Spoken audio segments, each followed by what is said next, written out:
नमस्कार दोस्तों, आप सबका स्वागत है। सीपी राधाकृष्णन देश के 15वें उपराष्ट्रपति होंगे। वे जगदीप धनखड़ जी के इस्तीफे के बाद रिक्त उपराष्ट्रपति पद पे निर्वाचित घोषित किए गए हैं।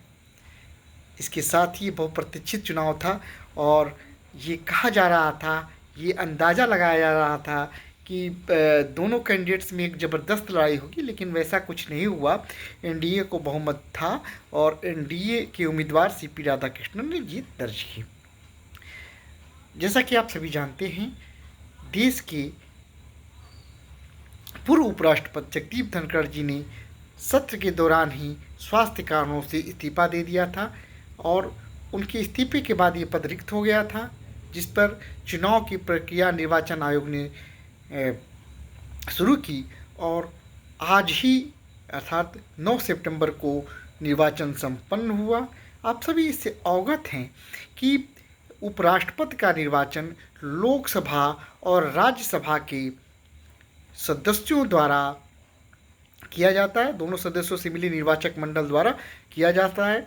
इस चुनाव में एनडीए ने राष्ट्रीय जनतांत्रिक गठबंधन ने, जो पीएम मोदी के नेतृत्व वाला गठबंधन है, उसने सीपी राधाकृष्णन, जो कि वर्तमान में महाराष्ट्र के राज्यपाल थे, उनको जो है कैंडिडेट बनाया। जबकि एनडीए ने एक गैर राजनीतिक व्यक्ति, सुप्रीम कोर्ट के रिटायर्ड जस्टिस सुदर्शन रेड्डी को अपना उम्मीदवार बनाया। Justice B Sudarshan Reddy India गठबंधन के उम्मीदवार थे, विपक्षी इंडिया गठबंधन के। दोनों में काफ़ी सशक्त मुकाबले की संभावना थी। जब पहले से एक बात बड़ी क्लियर थी कि चूँकि एनडीए के पास बहुमत था, इसलिए पूरी उम्मीद थी कि एनडीए के कैंडिडेट सीपी राधाकृष्णन ही अगले उपराष्ट्रपति होंगे। लेकिन फिर भी तरह तरह के अंदाज़ा लगाया जा रहा था। ये उम्मीद की जा रही थी कि चंद्रबाबू नायडू के द्वारा क्रॉस वोटिंग की जा सकता है, लेकिन ऐसा कुछ भी नहीं हुआ। और एनडीए, एक बात और महत्वपूर्ण है कि इंडिया गठबंधन ने 315 अपना वोट बताया था, वोट होने का दावा किया था, लेकिन इंडिया गठबंधन को केवल 300 वोट मिले। इंडिया गठबंधन को नहीं, बल्कि इंडिया गठबंधन के उम्मीदवार retired justice V Sudarshan Reddy को 300 मत, जबकि एनडीए के उम्मीदवार सीपी राधाकृष्णन को 452 पद मिले। 794 पदों में 700